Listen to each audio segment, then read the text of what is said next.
Kenneth Roman, The King of Madison Avenue, David Ogilvy, and the Making of Modern Advertising.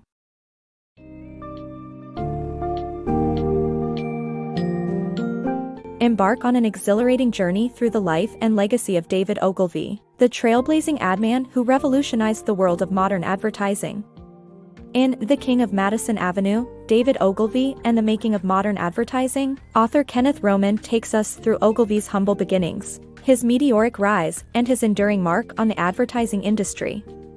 This book's summary offers an insightful look at Ogilvy's life, examining his outsider status, admiration for simplicity, belief in the power of brands, distinctive communication style, and unwavering commitment to his principles.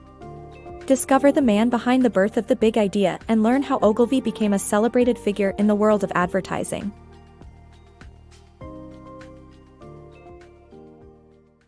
The rise of David Ogilvy. In 1948, David Ogilvy arrived in New York to launch his advertising agency, despite never having written an ad before. Within 5 years, he had become the most discussed and publicized adman of his generation, and his fame reached beyond the US and UK. Ogilvy's innovative style and emphasis on the importance of brands broke traditions, and he popularized the big idea. Despite avoiding confrontation, Ogilvy's stern memos after every meeting were well known. His most significant contribution was his belief that nothing in marketing mattered as much as a brand. The unlikely rise of David Ogilvy.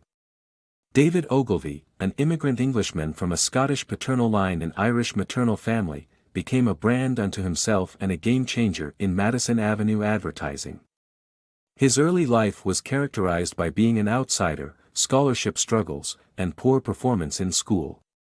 However, despite being expelled from Oxford, Ogilvy brought salesmanship and good taste together in American advertising. Ogilvy's marketing genius. David Ogilvy, after a failed culinary career, turned to his older brother Francis for guidance. Francis, a star athlete and scholar, helped Ogilvy secure a position at Mather & Crowley, a London advertising agency, where his success in selling the revolutionary Audiobook cooker led to his writing of The Theory and Practice of Selling the Audiobook Cooker, showcasing Ogilvy's marketing genius. Ogilvy became an account executive in 1938 and was sent to the US to study advertising. He fell in with the right crowd and returned to England eager to relocate to America, where he would make his name as an influential figure in advertising. Ogilvy's Hollywood breakthrough. David Ogilvy, while working with pollster George Gallup in Hollywood, introduced a new service, pre-testing movies by polling audiences at screenings. From 1939 to 1942, Ogilvy worked for Gallup, writing numerous reports, and revolutionized the movie business. He discovered that people under 30 bought 65% of all tickets, and people under 20 accounted for half of that number, a concept that remains relevant today. Ogilvy emerged as a pioneer and strong proponent of market research through his time with Gallup. The secret life of David Ogilvy.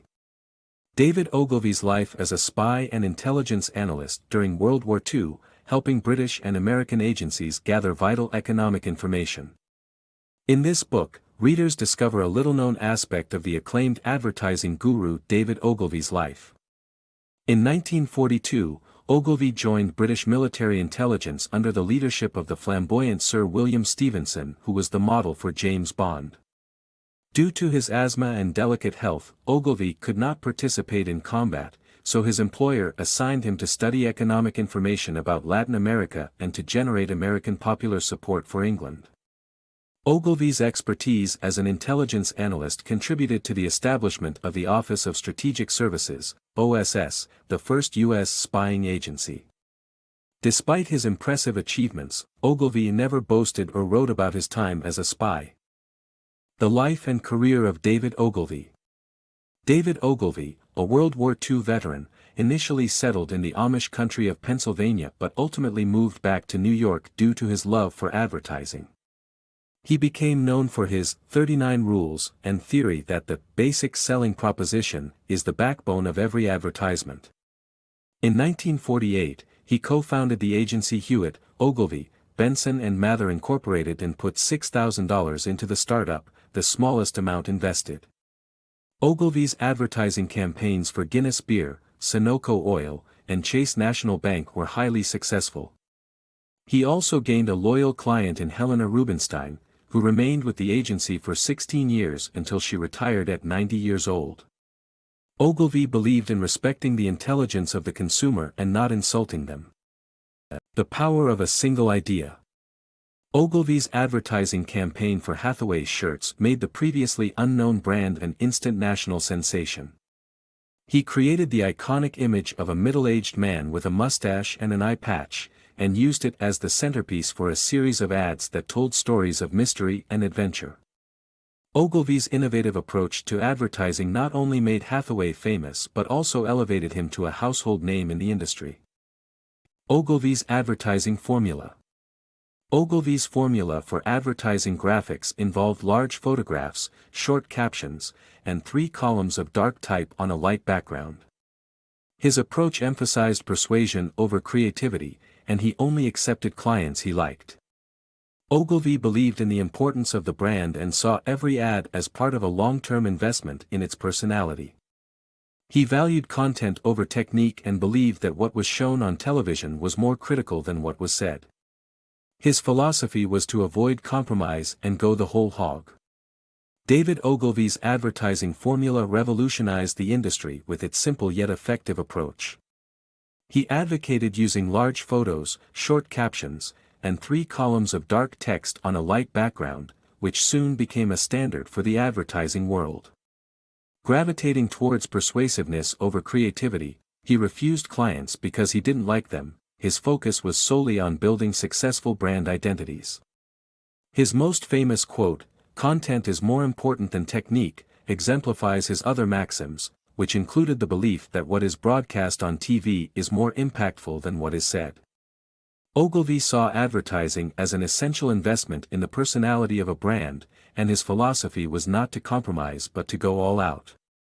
Moreover, he only hired gentlemen with brains who shared his passion for well-mannered conduct. Ogilvy's tried-and-tested advertising strategies continue to guide brands in their marketing efforts to this day. The life and legacy of David Ogilvy. David Ogilvy is an advertising legend, known for his innovative design and influential writing. His work for Rolls-Royce, featuring the memorable headline, "At 60 miles an hour the loudest noise in this new Rolls-Royce comes from the electric clock," is regarded as one of the greatest ads of all time. Ogilvy's success propelled him to the forefront of the advertising industry, with his book, Confessions of an Advertising Man, becoming the best-selling advertising book ever, and still a popular textbook for advertising professors. Despite his success, Ogilvy was not without personal struggles, including multiple marriages and a tendency towards stormy relationships. He eventually semi-retired to his chateau in France, where he continued to write his infamous daily memos. Ogilvy's contributions to advertising and marketing continue to influence the industry today. David Ogilvy, the father of modern advertising. David Ogilvy, the advertising legend, was a man of many accomplishments and contradictions. He married Herdelans de la Touche, moved to a chateau, and became a social butterfly. Despite this, Ogilvy was committed to his bold mission of transforming the advertising business. He worked on the World Wildlife Fund but found Prince Philip intolerable. It was speculated that this animosity prevented Ogilvy from receiving a knighthood. In an era of supermergers, Ogilvy disapproved of the trend, but ultimately sold his company to WPP Group.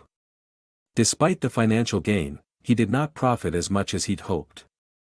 Ogilvy died in 1999 at the age of 88, and his legacy still lives on in the advertising industry today. Ogilvy's operating principles. Ogilvy's iconic founder believes in treating people with respect and honesty. He despises ruthlessness, superficiality, bureaucracy, and office politics. On the other hand, he admires hardworking individuals with gentle manners and values honesty in arguments, dealings with clients, and the company.